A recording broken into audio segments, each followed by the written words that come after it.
ചപ്പാത്തി കഴിച്ചാൽ തടിക്കുമോ? ഇതെല്ലാവരുടെയും ഒരു ഡൗട്ടാണ് അല്ലേ.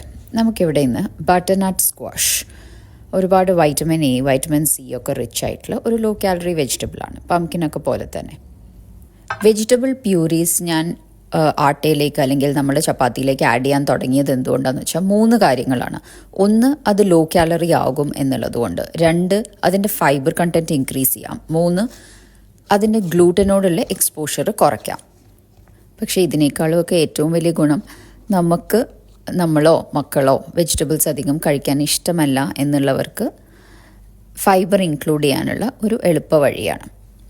എനിക്ക് എപ്പോഴും എല്ലാവരും എന്നോട് ചോദിക്കുന്നതാണ്, ചപ്പാത്തി എങ്ങനെ ഇത്ര നല്ലോണം പഫപ്പ് ചെയ്യുന്നത് എന്നുള്ളത്. വെജിറ്റബിൾ പ്യൂരീസ് ആഡ് ചെയ്താൽ പൊതുവേ ചപ്പാത്തി സോഫ്റ്റർ ആവും, ബിക്കോസ് ഒരുപാട് വാട്ടർ കണ്ടൻറ്റ് ഉള്ളത് കൊണ്ട് തന്നെ. പക്ഷേ അത് നല്ലോണം കുഴച്ചെടുക്കുക എന്നുള്ളതാണ്.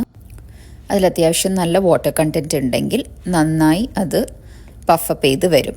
അതുകൊണ്ട് തന്നെ ഒരു ഡ്രോപ്പ് ഓയിലോ ചൂടുവെള്ളം ആഡ് ചെയ്യോ പാൽ ആഡ് ചെയ്യോ ഒന്നിൻ്റെയും ആവശ്യമില്ല. ഈ വീഡിയോയിൽ കണ്ടതുപോലെ നിങ്ങൾക്കും നന്നായി പഫപ്പ് ചെയ്ത് ചപ്പാത്തി ഉണ്ടാക്കിയെടുക്കാം. ഇനി ചപ്പാത്തി പഫപ്പ് ചെയ്യുന്നില്ല എന്ന് പറഞ്ഞ് നിങ്ങളടുത്ത് വരുന്ന ആർക്കും ഈ വീഡിയോ ഒന്ന് ഷെയർ ചെയ്ത് കൊടുക്കൂ.